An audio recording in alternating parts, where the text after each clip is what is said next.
Hi everyone, my name is Brenda Erickson. I like to just go by Brenda.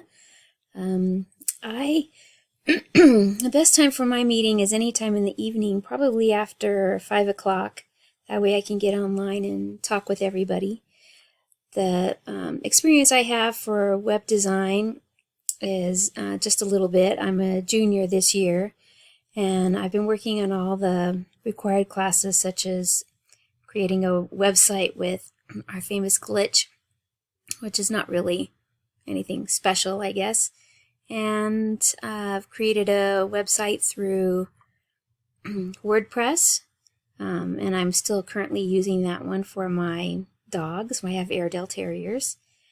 I live here in Colorado. It's Grand Junction, Colorado. It's a beautiful place to live. We have both mountains and desert. It's considered a high desert, so we get both really warm weather and snow in the winter time.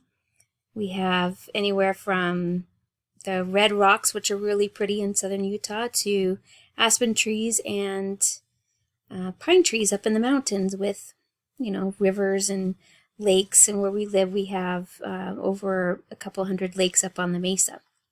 Anyway, I'm looking forward to class.